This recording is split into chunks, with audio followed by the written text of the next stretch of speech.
भोग ठाकुर जी के सामने धर दिया। धन्ना जी बार बार पर्दे में से देखें, खा ही नहीं रहे, ठंडा हो जाएगा भोग। ठाकुर जी खा लो जल्दी से, देखो बढ़िया गरम गरम कड़ी लाया हूं और खिचड़ी बनाई, मैया ने घी डाला उस पर, पालो प्रेम से। बहुत देर हो गई, ठाकुर जी नहीं पाए तो धन्ना जी वहीं लेट गए। बोले आप नहीं पाओगे तो मैं भी नहीं पाऊंगा, मैं भी भूखा ही रहूंगा फिर। अब इतना सहज सरल प्रेम धन्ना जी का, भूखे प्यासे धन्ना जी पड़े हैं नीचे, छोटा सा बालक है, ठाकुर जी से देखा नहीं गया।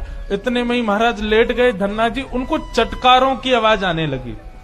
चटकारे जैसे कोई आदमी को ज्यादा स्वाद आए तो अपनी उंगलियां चाटता है ना, तो जब चट चट आवाज आती है चाटने पर, ऐसे चटकारों की आवाज आई। धन्ना जी बोले ये चटकारे कहां से आ रहे हैं? जैसे ही पीछे देखा पर्दा खोल करके तो नन्हे से बाल गोपाल प्रकट हो गए हैं और धन्ना जी के सुंदर प्रसाद को स्वीकार कर रहे, पा रहे हैं। असली शालिग्राम नहीं थे धन्ना जी के, पत्थर की सेवा करते थे, लेकिन भाव और विश्वास इतना ठाकुर जी के प्रति, ठाकुर जी प्रकट हो गए।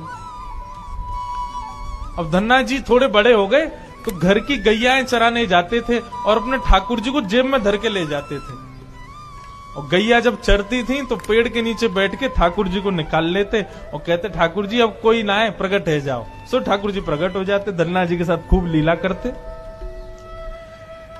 एक दिन ठाकुर जी ने धन्ना जी से कहा आज गाय चराने नहीं जाओगे? बोले आज हमारी बुआ जी आई हैं, घर में बहुत सारे मेहमान आए, आज हम नहीं जाएंगे।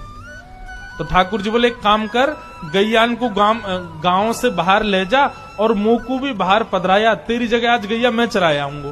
तो यही होने लगा। अब थोड़ी दूर तक धन्ना जी जाते, उसके बाद ठाकुर जी को बाहर निकालते और ठाकुर जी प्रकट हो जाते, गैया चराने ठाकुर जी जाते। आज 11-12 साल हो गए, वो संत आए जिनके शालिग्राम जी की सेवा थी, संत जैसे आए। धन्ना जी ने प्रणाम किया, जय हो मेरे गुरुदेव, गुरु जी के चरणों में प्रणाम। गुरु जी आपने ऐसे ठाकुर जी प्रदान किए, मेरा तो जीवन उत्सव हो गया।